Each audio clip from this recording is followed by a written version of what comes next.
What do you mean by destiny? Blessed. Huh?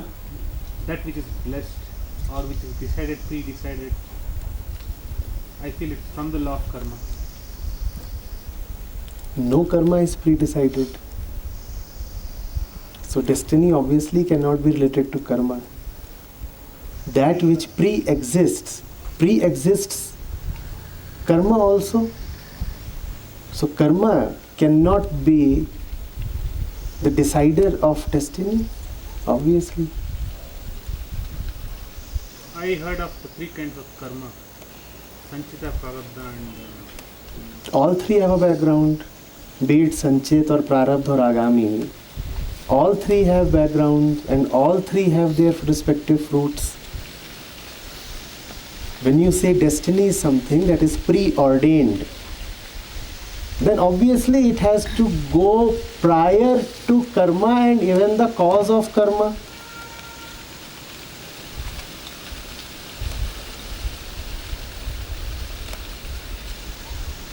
Destiny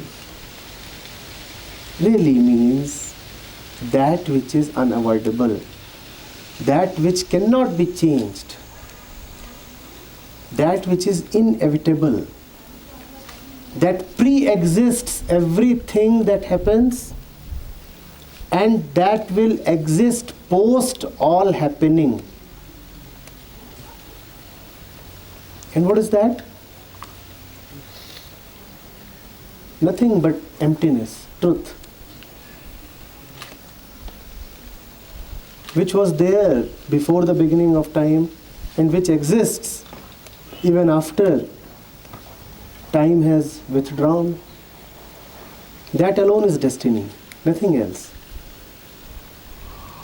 I repeat, destiny is not the fruit of action. But because we live in our limited perspectives, so we take the results of our actions as our destinies. No. Your real destiny is the truth. Your real destiny is peace. The proof of that is, unless you get that real, unless you get truth and peace, you will not relax. Then you must ask, if it is a matter of getting truth or peace, then surely they are not available. Then why do we say that they are our destiny? Remember that even when you are trying to get truth or peace, it is truth and peace that drive you. What else will drive you towards the truth? The false? Will the false power you to move towards the truth? Even the so-called movement or journey towards the truth cannot happen unless the truth is already there. That is why all journeys are essentially false. Because the journey of truth cannot be undertaken without the foundation of truth. So that which you are moving towards is actually that which is moving you. Hence, there is no point in moving.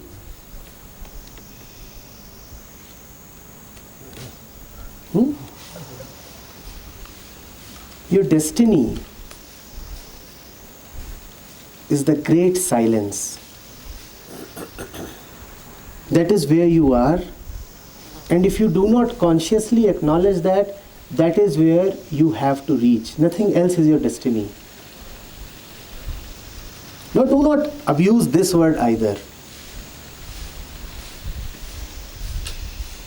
You go to the dustbin and you find a 500 rupee note lying there. Do not say, wow, destiny is smiling on me today.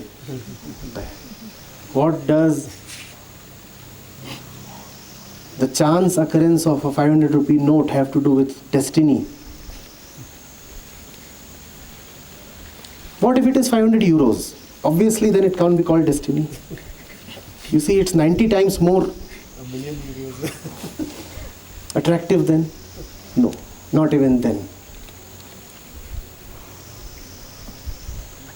Destiny has nothing to do with all these random occurrences that keep happening now and then.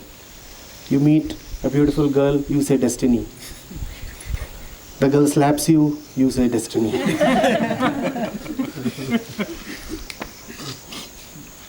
What does destiny have to do with all these things? You are fat, you say, what to do? This is my destiny. My genes are like this. I can't help it. It's in my genes.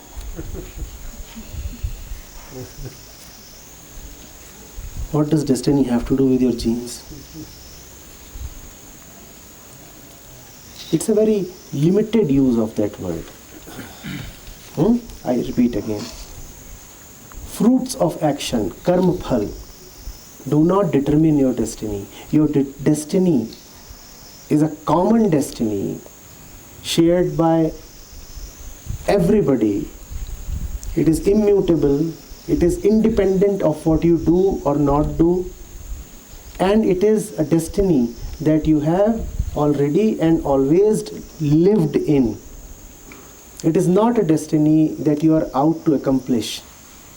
It is not a destiny that will be realized at some point in time. You are already at the point of your destiny. Destiny is related to the word destination. And what does destination mean?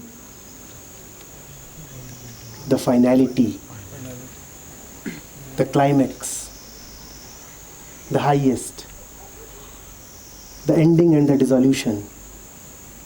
You are already there. Yes?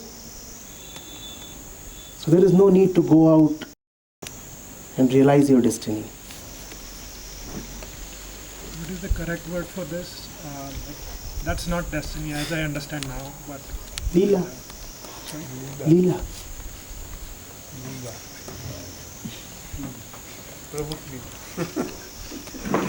Maya. Maya. So inside there is a poster that says you have reached your destination, now let's begin. So what can you shed some light on this? Realizing that you are already there. That's what we were talking over a cup of tea there. Realizing that you are already there.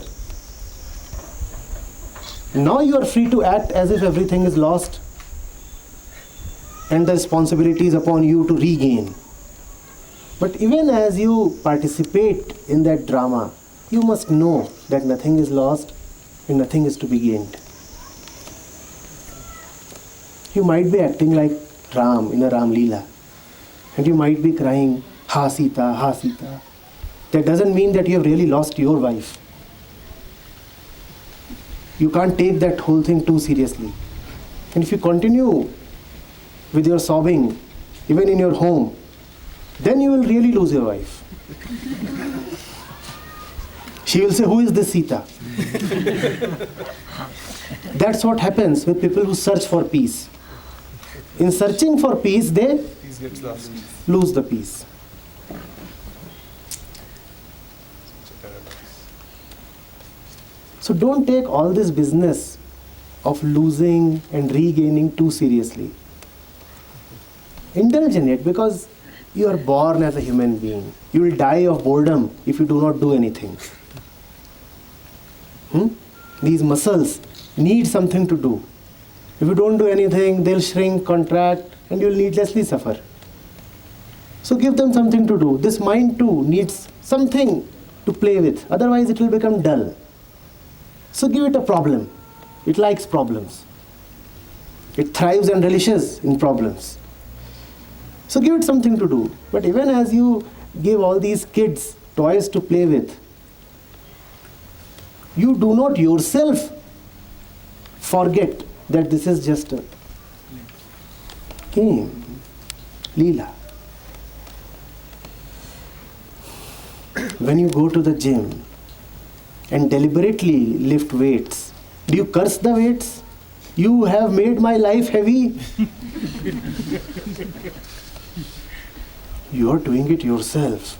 It's a game. And if you don't do it, what else would you do in the gym?